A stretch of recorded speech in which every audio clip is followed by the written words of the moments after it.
Rachel இந்த வரேங்க. இப்போ என்னப்பா ஜெபம் பண்ணிட்டு இருக்க? ஆபிரகாம் பெற்ற அதே ஆசீர்வாதம் ஆண்டவர் நம்ம வாழ்க்கையிலும் தரணும்னு ஜெபம் பண்ணிட்டு இருக்கேங்க. திடீர்னு ஆபிரகாம் பெற்ற ஆசீர்வாதம், ஆபிரகாம் அநேக ஆசீர்வாதத்தை பெற்றாரு. நீ என்ன ஆசீர்வாதத்திற்காக ஜெபம் பண்ணிட்டு இருக்க?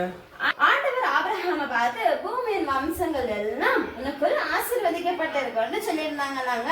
அதை வச்சு நான் ஜெபம் பண்ணிட்டு இருக்கேங்க. உனக்கு இந்த ஆசீர்வாதம் வேணும்னு ஜெபம் பண்ணிட்டு இருந்தியா? ஆமாங்க. சரி, இந்த ஆசீர்வாதம் கிடைக்கிறதுக்கு ஜெபம் மாத்திரம் பண்ணா போதுமா? ஆமாங்க, ஜெபம் தானே ரொம்ப முக்கியம். அதான் நான் ஜெபம் பண்ணிட்டு இருந்தேன். நீ சொல்றது சரிதான், ஜெபமும் ரொம்ப முக்கியம். ஆனா ஆபிரகாம் இந்த ஆசீர்வாதத்தை பெற்றதுக்கு ஒரே ஒரு காரணம் அவன்கிட்ட காணப்பட்ட தனிப்பட்ட குணம். அவனுடைய வார்த்தைக்கு சொன்னபடியே அவர் கீழ்ப்படிந்ததுனாலதான் கர்த்தர் ஆபிரகாமை ஆசீர்வதித்தார். இன்னைக்கு நம்முடைய வாழ்க்கையிலையும் கூட நம்ம ஆசீர்வாதத்தை கேட்கிறோம், ஆனா ஜெபிக்கிறோம், ஆனா அதன்படி வசனத்துக்கு நம்ம என்ன பண்ண மாட்டேங்கிறோம், கீழ்ப்படிய மாட்டேங்கிறோம். இதை பார்த்து கொண்டு இருக்கிற நீங்களும் அநேக காரியங்களுக்காக அநேக ஆசீர்வாதங்களுக்காக ஜெபித்து கொண்டு இருக்கலாம்.